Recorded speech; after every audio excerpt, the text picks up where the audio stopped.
Assalamualaikum warahmatullahi wabarakatuh. Innal hamdalillah nahmaduhu wa nasta'inuhu wa nastaghfiruh wa na'udzu billahi min shururi anfusina wa sayyiati a'malina. May yahdihillahu fala mudilla lahu wa may yudlil fala hadiya lahu. Asyhadu an la ilaha illallah wahdahu la syarika lahu wa asyhadu anna Muhammadan abduhu wa rasuluh sallallahu ala nabiyyina wa ala alihi wa sahbihi wa mawalah wa man sara ala nahjihil qawim wa da'a ila siratil mustaqim ila yaumiddin wa sallama tasliman katsira. Qala Allah ta'ala ya ayyuhalladzina amanu taqullaha haqqa tuqatih wa la tamutunna illa wa antum muslimun. يا أيها الناس اتقوا ربكم الذي خلقكم من نفس واحدة وخلق منها زوجها وبث منهما رجالا كثيرا ونساء واتقوا الله الذي تساءلون به والأرحام إن الله كان عليكم رقيبا فإن أصدق الحديث كتاب الله وخير الحديث هدي محمد صلى الله عليه وسلم وشر الأمور محدثاتها وكل محدثة بدعة وكل بدعة ضلالة وكل ضلالة في النار أما بعد. Ikhwani fid din, azzani Allah. Alhamdulillah, pada sore hari ini 20 Agustus 2026 atau bertepatan dengan 7 Rabiul Awal 1448 Hijriah, Allah Ta'ala senantiasa memberikan kita nikmat iman, Islam, kesehatan dan kesempatan sehingga kita bisa bertemu kembali dalam kajian rutin Kamis pekan ketiga. Pada kesempatan ini kita seperti biasa akan membahas tentang tematik, tema-tema tertentu yang kekinian yang disesuaikan dengan kebutuhan jamaah tentunya. Maka pada pertemuan ini kita akan membahas tentang sebab-sebab rezeki yang disebutkan di dalam Al-Quran. Kaum muslimin jamaah yang dirahmati Allah Subhanahu wa ta'ala,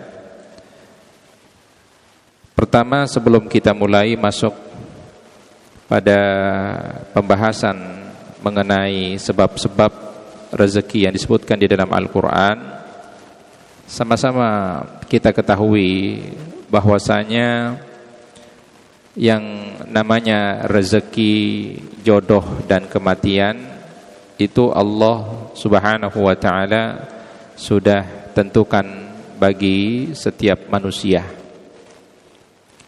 Nabi SAW bersabda,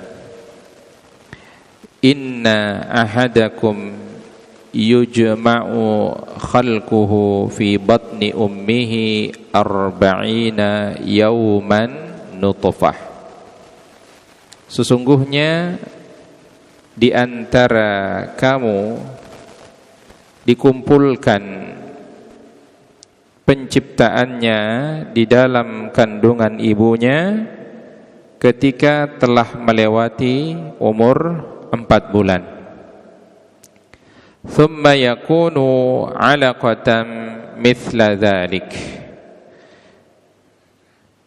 Kemudian Allah Subhanahu wa ta'ala menjadikan nutfah tadi 'alaqah, ya, segumpal darah yang sama seperti itu.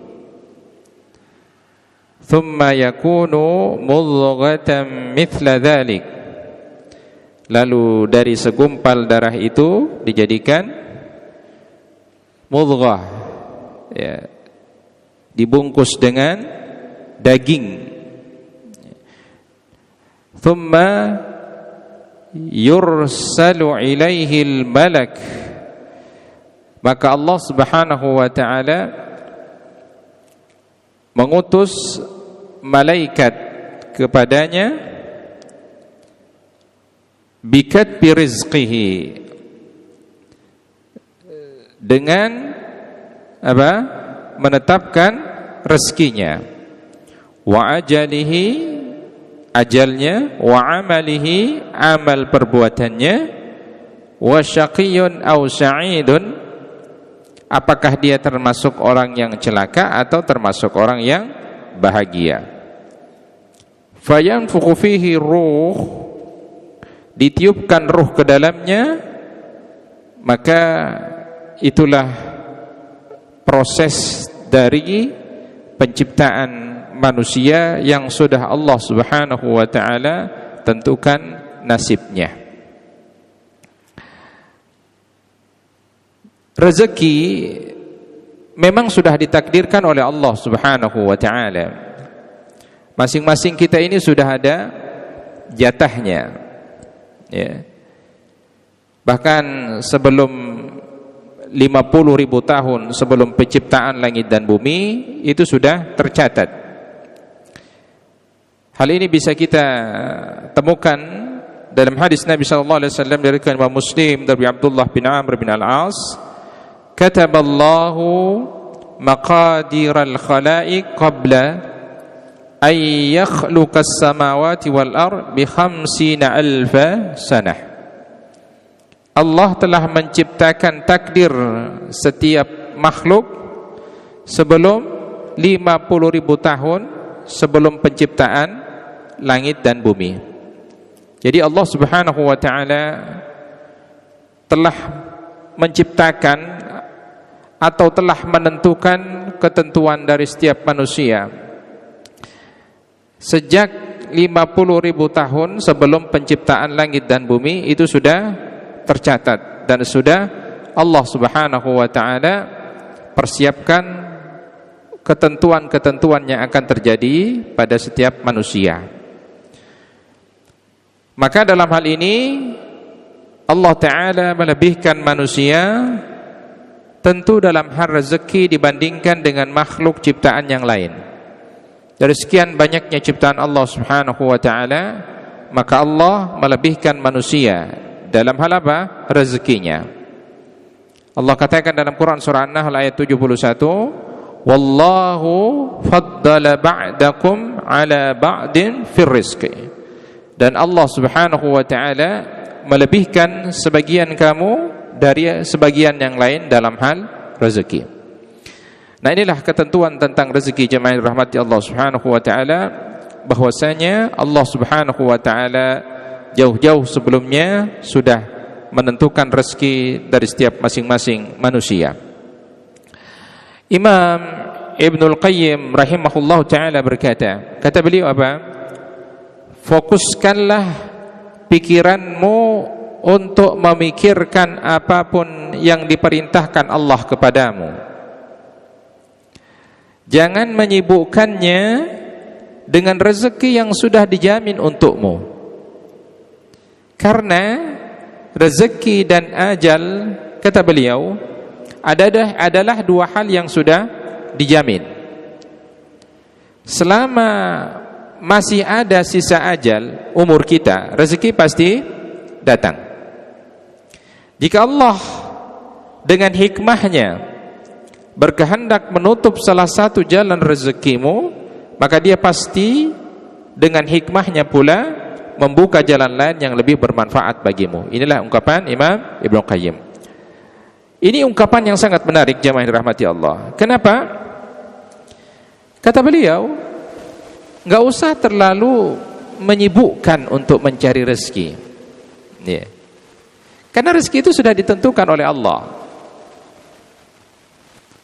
Siang malam seseorang kemudian disibukkan dengan bekerja dibandingkan dengan orang yang bekerja ala kadarnya sesuai dengan kebutuhannya, rezekinya akan sama diberikan oleh Allah, karena begitulah ketentuannya. Meskipun kemudian dengan kehendaknya Allah menutup salah satu pintu rezekimu, tetapi di pintu lain Allah Subhanahu wa ta'ala membukanya. Makanya kita menyaksikan ada sebagian kaum muslimin yang aktivitas sehari-harinya berangkat pagi pulang malam, ya rezekinya sudah diketahui segitu-gitu aja. Kenapa? Apalagi orang yang gajinya per bulan sudah tahu per bulan dapat sekian, belum potongan ini potongan itu. Di sisi lain ada saudara kita yang kelihatannya santai-santai aja, ya, di rumah ada, sesekali keluar, kemudian dia memanfaatkan setiap momen waktu sholat untuk selalu hadir berjamaah di masjid. Tapi Masya Allah, rezekinya bahkan lebih dibandingkan dengan kita yang setiap hari keluar, yang setiap hari berangkat bekerja, ya. Nah, ini menandakan bahwa Allah Subhanahu wa ta'ala sudah mengatur. Tapi manusia juga tidak boleh berdiam diri. Meskipun Allah sudah mengatur rezeki kita, maka kita tidak boleh berdiam diri. Artinya apa? Rezeki memang sudah diatur, tetapi ada usaha manusia, ada cara-cara yang dilakukan oleh manusia untuk bagaimana menerima rezeki dari Allah Subhanahu wa ta'ala. Jemaah dirahmati Allah, sebagaimana tadi kita katakan bahwa rezeki itu tidak akan pernah putus sampai kita apa? Meninggal dunia. Terus semenjak kita berada di dalam janin perut ibu kita sampai ketika kita pun meninggal dunia, Allah sudah atur. Ya. Kita akan bagi dalam 4 fase. Fase pertama, fase di dalam janin rahim ibu kita. Apakah saat itu kita sudah mendapatkan rezeki? Iya. Makanan datang, makanan yang dimakan oleh ibu kita, yaitu akan masuk ke diri kita. Ya. Nah, setelah dilahirkan, kemudian rezeki itu tidak putus, masih nyambung. Allah membuka kepada kita 2 jalan rezeki setelah kita dilahirkan. Ya, apa? Air susu ibu kita. Baru dilahirkan sudah dapat rezeki, air susu ibu. Ya. Dan itu bahkan rezeki yang lebih baik dan lebih lezat. Rezeki yang pertama kali kita nikmati, rezeki susu murni yang lezat yang Allah Subhanahu wa ta'ala berikan kepada kita melalui ibu kita. Jadi enggak putus. Sejak di dalam rahim, kemudian kita lahir, langsung dapat rezeki. Karena kenapa sebagian manusia mengatakan bahwa ia tidak dapat rezeki? Karena dia menganggap kalau rezeki itu cuma uang. Ya. Makanya mereka mengatakan bahwa tidak dapat rezeki, tidak diberikan rezeki, karena anggapan mereka rezeki itu hanya uang. Dia tidak melihat bagaimana kata Nabi sallallahu alaihi wasallam, siapa yang pagi harinya mendapatkan makanan, yang pagi harinya dalam keadaan aman, ya, maka seolah-olah ia telah mendapatkan dunia. Begitu sederhananya konsep kebahagiaan yang diajarkan oleh Nabi sallallahu alaihi wasallam. Kemudian setelah masa menyusui selesai, apakah kemudian rezekinya terputus? Tidak. Allah, kalau tadi Allah membuka dua jalan rezeki dari puting susu ibu, kemudian setelah selesai Allah membuka kepada kita 4 jalan rezeki, bahkan lebih sempurna, lebih baik daripada sebelumnya. Apa itu?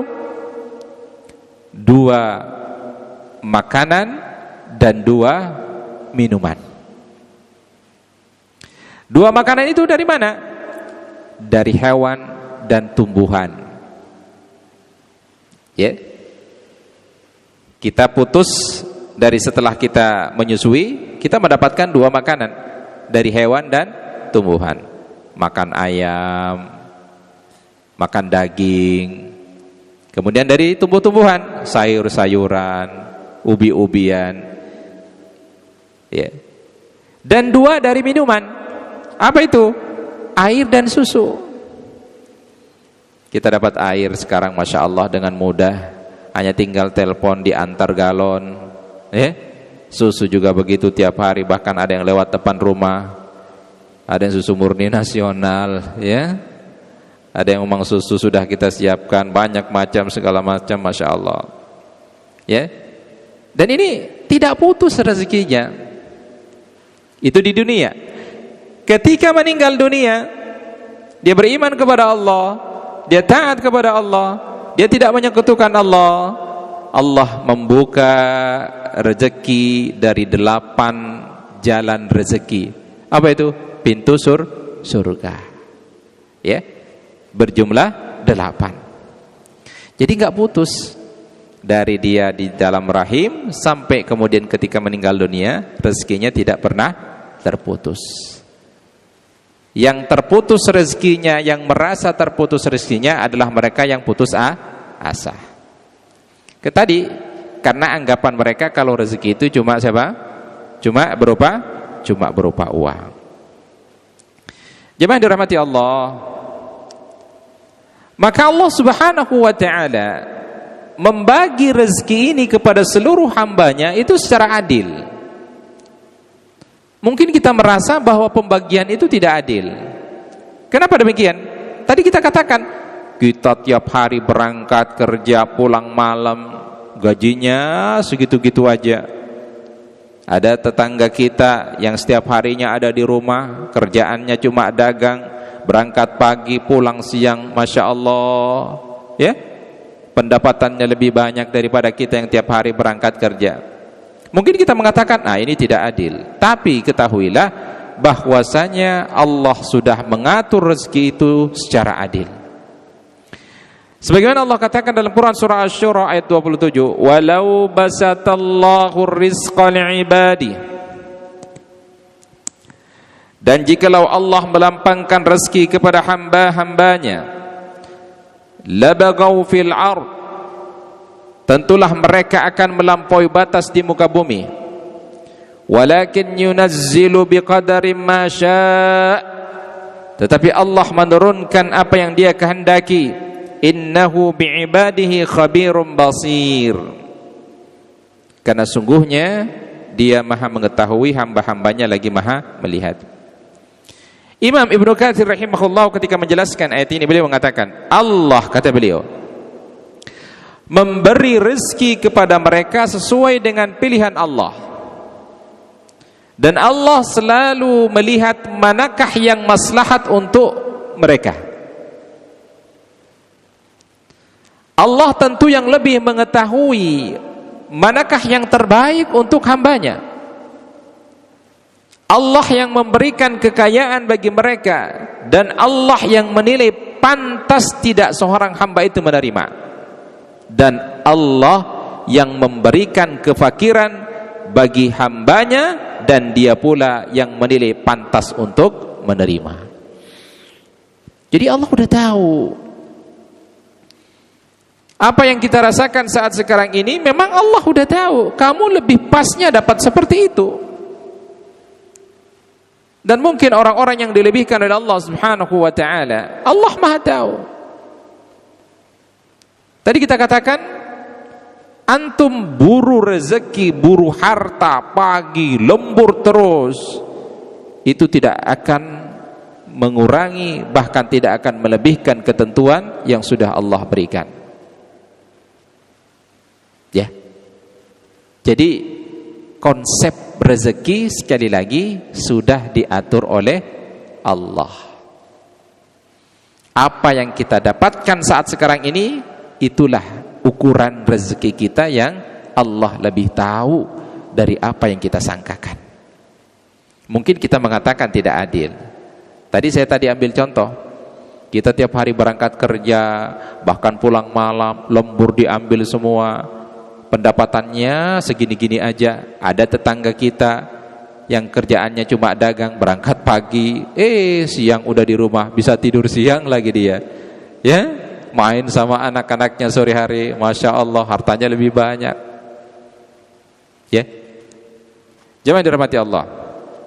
Namun kendati demikian, bukan berarti, nih perlu dicatat nih, Bukan berarti kalau sudah ada takdir rezeki kita, kita tak perlu kerja dan berusaha. Nah, ini yang salah. Kenapa? Seorang muslim tetap melakukan sebab. Ya, contohnya Allah memerintahkan selepas salat Jumat untuk menyebar ke muka bumi mencari nafkah dan karunia Allah. Sebagaimana Allah katakan dalam Quran surah Al-Jumu'ah ayat 10, "Fa idza qudiyatis salatu fantashiru fil ardi wabtaghu min fadlillah wadhkurullaha katsiran la'allakum tuflihun." Perhatikan dalam ayat ini. Kata Allah, apabila telah ditunaikan salat, maka bertebarlah kamu di muka bumi. Perintah Allah apa? Carilah karunia Allah dan ingatlah Allah sebanyak-banyaknya supaya kamu menjadi orang yang beruntung. Jadi bukan hanya diam, memang Allah sudah tetapkan rezeki kita, bukan berarti kita diam. Ya. Kenapa jemaah yang dirahmati Allah Subhanahu wa taala? Karena kunci rezeki itu memiliki dua sebab. Ada yang disebut dengan sebab kauni, ada yang disebut dengan sebab syar'i. Sebab kauni yaitu sebab-sebab yang berkaitan dengan hukum sebab akibat. Itu sebab kauni. Misal, kunci rezeki pada sebab ini, orang kalau berdagang, orang kalau berkebun, orang kalau bekerja, itu sebab apa akibat? Sebab. Maka dia akan mendapatkan apa? Hasil. Akibatnya dia akan mendapatkan hasil, keuntungan. Itu sebab kauni namanya. Kita bekerja setiap hari ini dari pagi pulang petang, itu sebab kauni. Apakah antum kemudian berdiam di rumah, nggak ngapa-ngapain, terus antum digaji per bulan? Antum gak melakukan sebab. Antum berangkat pagi pulang petang, itu adalah sebab antum mendapatkan gaji per bulan. Itu namanya sebab kauni.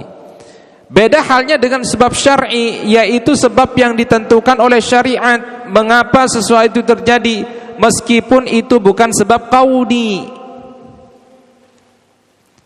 Inilah yang kemudian yang akan menjadi topik pembahasan sebab syar'i dari sebab-sebab rezeki yang ada di dalam Al-Quran. Tadi sebab kauni, orang berdagang dapat uang, dapat untung, itu namanya sebab kauni. Sekarang kita akan bahas sebab syar'i. Ada ketaatan yang dilakukan oleh seseorang menyebabkan rezeki itu datang. Itu namanya sebab syar'i. Di antara sebab-sebab syar'i yang Allah sebutkan di dalam Al-Quran, yang pertama adalah takwa.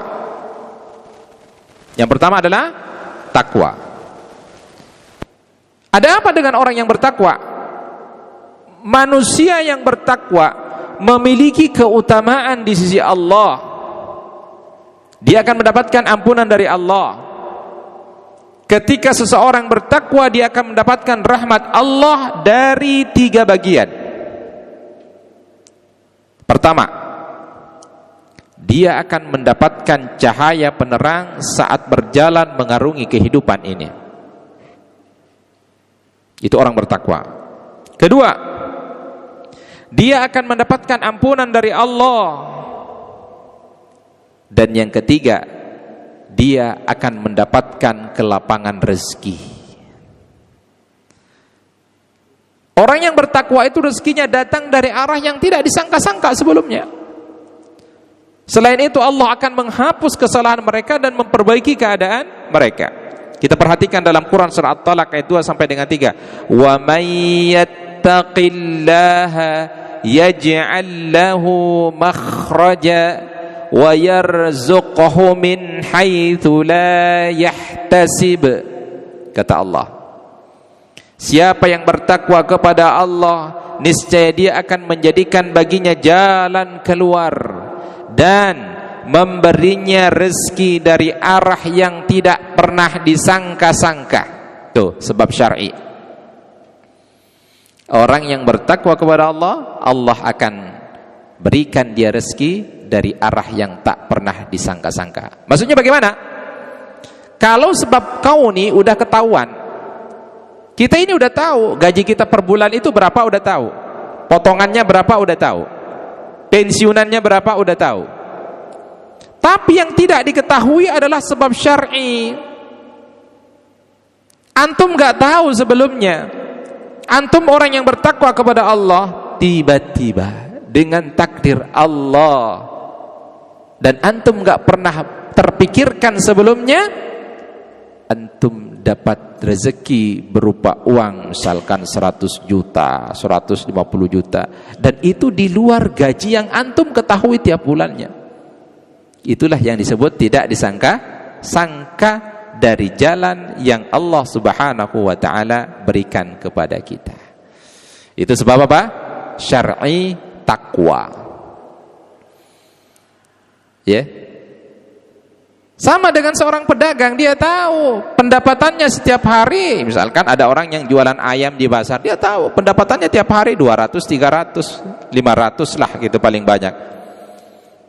Dia orang bertakwa kepada Allah, namun dia tidak sangka-sangka hari itu penghasilannya mencapai 2 juta. Ini apa? Sebab syar'i. Terkadang kita memang melihat orang bertakwa tidak diberikan materi. Itu pandangan kita. Yang nampak di hadapan kita adalah orang-orang yang mereka bertakwa kepada Allah, itu adalah nampak miskin di pelupuk mata. Karena memang mereka kesehariannya dekat dengan Allah. Kita lihat mereka sehari-hari 5 waktu berjamaah di masjid, kehidupannya sederhana, ya. Mungkin hanya pedagang keliling, mungkin hanya pedagang bakso, pedagang bubur keliling, atau apalah di pasar, pedagang-pedagang sayur-sayuran, ayam, sederhana. Yang nampak di depan kita apa? Dia biasa saja. Sebaliknya orang yang tidak bertakwa, kita melihat mendapatkan rezekinya berlimpah. Orang gak pernah sholat, jauh dari Allah, bahkan dia kafir, tapi rezekinya Masya Allah, rumah mentereng, ya, jabatannya direktur, tapi nggak pernah sholat. Ketahuilah, tadi awal kita sampaikan setiap makhluk mendapatkan apa? Rezeki, dan sudah diatur oleh Allah. Kata Allah apa? Wa ma min dabbatin fil ardi illa 'ala Allahi rizquha wa ya'lamu mustaqarraha wa mustawda'aha kullun fi kitabim mubin. Hud ayat 6. Tak ada satupun hewan yang bergerak di atas bumi ini melainkan Allah telah jamin rezekinya. Dia mengetahui tempat kediamannya, tempat penyimpanannya, semua tertulis dalam kitab yang nyata. Allah udah tahu. Maka tidak perlu mengatakan Allah tidak adil. Semuanya sudah menjadi kehendak Allah. Taib. Sudah masuk waktu maghrib? 1 menit lagi ya. Jamaah dirahmati Allah Subhanahu wa ta'ala. Baik, kita cukupkan dulu ya. InsyaAllah nanti kita bisa lanjutkan setelah sholat maghrib.